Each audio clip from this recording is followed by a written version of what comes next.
대한민국 부동산 시장은 한 번도 제대로 꺾여본 적이 없는 시장이에요. 제대로 하향으로 부동산 가격이 꺾여본 적은 단 한 번도 없습니다. 화폐 가치가 오르는 속도보다 부동산 가격이 오르는 속도가 빨라요. 저축을 열심히 하던 사람들이 어느 날 갑자기 깨우친 거예요. 월급을 한 달에 300만 원을 받아서 50만 원만 쓰고 250만 원을 다 저축을 했는데 그렇게 10년을 모았더니 얼마예요? 매력 안 되잖아요. 그런데 나랑 비슷하게 시작한 친구는 아파트를 사고 건물을 샀던 친구는 지금 수십억 부자가 돼 있단 말이에요. 나도 빌딩 주인이 될 수 있다. 나빌주의 이현수입니다. 오늘은 스페셜 코너로 꼬마 빌딩에 관한 얘기를 한번 드려볼까 합니다. 자, 꼬마 빌딩이라고 하면은 어느 정도 규모가 꼬마 빌딩일까요? 일단 꼬마 빌딩이라고 하면요, 원래 빌딩이라고 하면 테헤란로에 있는 큰 빌딩들 많이 보셨잖아요. 그런 빌딩들이 원래 빌딩이라고 하는데 그 빌딩 규모보단 작은 것들을 꼬마 빌딩이라고 부르는 거죠. 현재 저희가 촬영하고 있는 이 빌딩이 11층까지 있거든요. 이 정도까지는 꼬마 빌딩이라고 합니다. 10층 이하 대지 100평 이하 규모를 꼬마 빌딩이라고 하는 게 무난할 것 같습니다. 상업용으로 주거로 활용되고 있지 않고 오피스나 근생시설로 활용되고 있는 빌딩을 꼬마 빌딩이라고 합니다. 시장에서 통용되는 그냥 유행어라고 보시면 됩니다.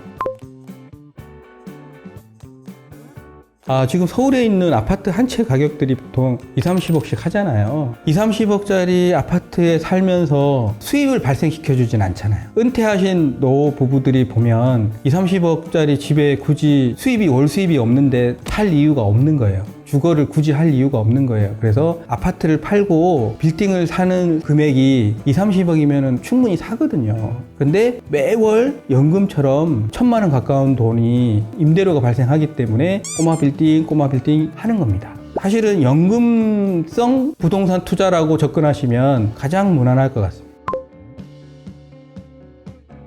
대한민국 부동산 시장은 한 번도 제대로 꺾여본 적이 없는 시장이에요. 제대로 꺾여본 적이 없어요. IMF도 있었고 경제 위기도 있었지만 제대로 하향으로 부동산 가격이 꺾여본 적은 단 한 번도 없습니다. 전 지구적으로 봐도 그런 경우는 드물긴 한데요. 부동산 가격이 오른단 말이에요. 오르는데 화폐 가치가 오르는 속도보다 부동산 가격이 오르는 속도가 빨라요. 저축을 열심히 하던 사람들이 어느 날 갑자기 깨우친 거예요. 월급을 한 달에 300만 원을 받아서 50만 원만 쓰고 250만 원을 다 저축을 했는데 그렇게 10년을 모았더니 얼마예요? 매력 안 되잖아요. 그런데 나랑 비슷하게 시작한 친구는 이자를 200만 원을 내면서 대출 받아가지고 아파트를 사고 건물을 샀던 친구는 지금 수십억 부자가 돼 있단 말이에요. 그거를 보고 깨달은 거예요.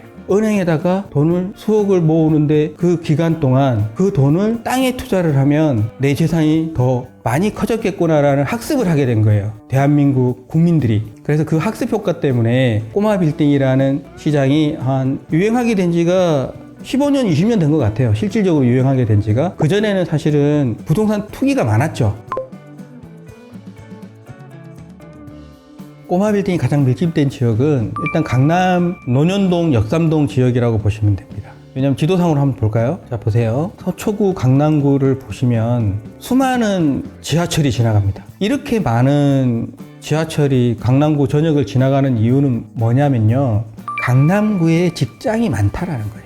강남구에 직장이 많다라는 건 근무를 하는 사람들이 많다라는 거예요. 대한민국에서 가장 출근 시간대 번잡한 역이 어딘 줄 아세요? 강남역은 하차하는 걸로 1위 역인 거예요. 승차하는 역 1위가 여러분들은 깜짝 놀라실 거예요. 신림역입니다.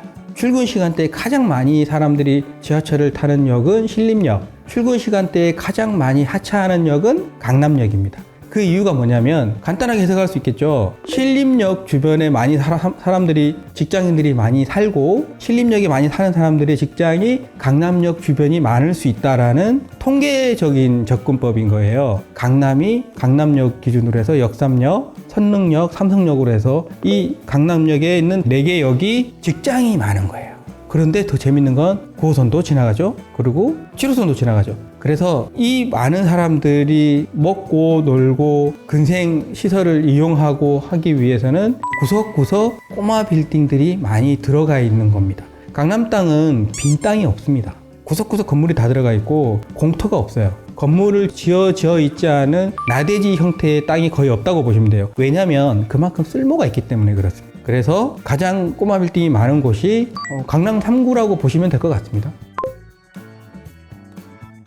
강남을 제외한 꼬마 빌딩이 많은 곳은 뭐 성동구, 영등포구, 전통적으로 종로구를 볼 수 있겠죠. 종로구는 뭐 대대로 늘 전통 상권이니까 직장이 많은 곳, 회사가 많은 곳이 꼬마 빌딩 수요도 많다고 보셔야 돼요. 자, 일단 보세요. 큰 기업체가 있으면 이 기업체와 같이 일하는 중소기업체들이 이렇게 있는 거예요. 그러니까 중소기업체들은 이 큰 빌딩에 입주를 할 수가 없기 때문에 큰 빌딩 옆에 있는 작은 빌딩들에 근무를 하면서 큰 회사와 거래를 하는 회사들이 많죠. 그래서 종로구나 영등포구나 성동구 같은 데 보면 본사를 둔 회사들 옆에 협력업체들의 사옥들이 꼬마 빌딩으로 존재를 하는 겁니다. 강남 3구, 그리고 마포구, 성동구, 영등포구, 종로구가 꼬마 빌딩이 많은 구라고 보시면 될 것 같습니다.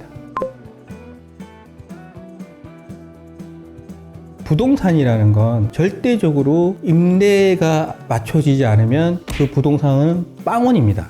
그러니까 중요한 건 뭐냐면요, 임차인의 확보가 가능하냐. 그래서 꼬마 빌딩이라는 주제를 갖다 붙여도 꼭 접근하셔야 되는 게 교통입니다. 유동인구가 지나가는 길목에 토지가 가장 좋은 거고요. 꼬마 빌딩도 마찬가지예요. 지하철역이나 버스 정류장, 대중교통과의 거리가 가장 중요하고요. 그리고 상권이 형성이 돼 있어야 되죠. 주변에 상업시설이나 오피스, 뭐 주거시설들이 이렇게 밀집이 되어 있는지를 보셔야 되고, 유동인구가 주중 유동인구와 주말 유동인구 데이터를 파악해서 내 건물에 임차인이 꾸준히 어떤 임차 수요가 있겠느냐라는 걸 판단하셔야 되고요. 만약에 1층에 외식업을 하는 삼겹살집을 넣을지, 아니면 뭐 올리브영을 넣을지, 판매시설을 넣을지, 식당을 넣을지, 이런 것들을 그 상권에 맞게끔 임차인이 어느 임차인이 들어올 것이다 라는 확신을 가지고 보셔야 돼요. 그러니까 교통 접근성과 상권의 형성, 유동인구, 그리고 미래의 부동산 계획은 다 나와 있습니다. 어느 날 갑자기 없던 계획들을 가지고 뚝딱 만들진 않거든요. 그